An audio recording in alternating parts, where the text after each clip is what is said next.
The National Cattlemen's Association has submitted their comments on the administration's 30 by 30 proposal, which aims to conserve 30% of the nation's land and waters by the year 2030. Public Lands Council Executive Director Kaitlynn Glover joins us now with the latest. Kaitlynn, thank you so much for being here.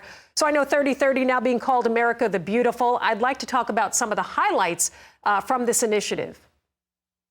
Well, this initiative is an interesting one, Suzanne, because it provides a goal, that conservation goal that you mentioned of conserving 30% of America's lands and waters by 2030, and really that first national conservation goal.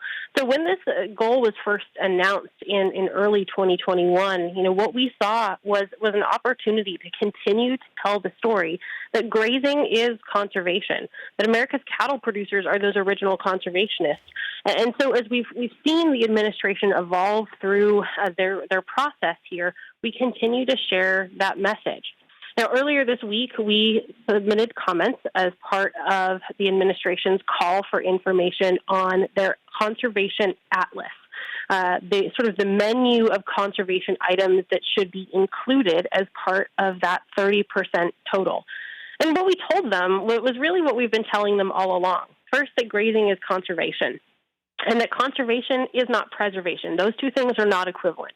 If we are truly to see a conservation model that builds resiliency across American landscapes, that supports biodiversity, that supports these healthy landscapes, wildlife, and livestock, we really need to be using the model that farmers and ranchers have been using for years.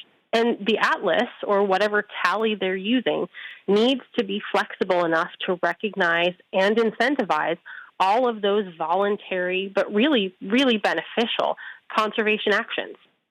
A lot of people watching right now, and obviously our farmers and ranchers know this, but grazing and how it does contribute to conservation, the impact that it has on the soil.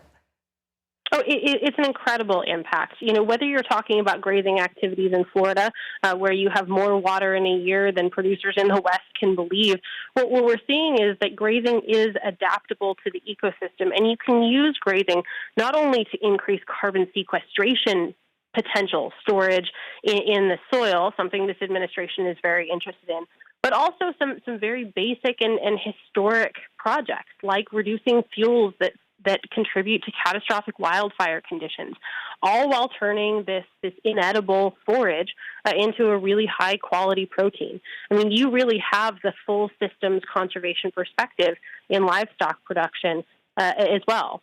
I think equally, Suzanne, it's important to remember and tell your listeners that this isn't all rosy pictures either.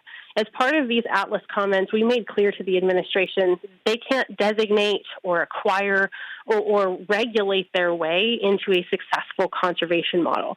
This means that things like national monument designations, new wilderness, expansive restrictions across landscapes, and especially those things that would infringe on private property rights, those are non-starters for us.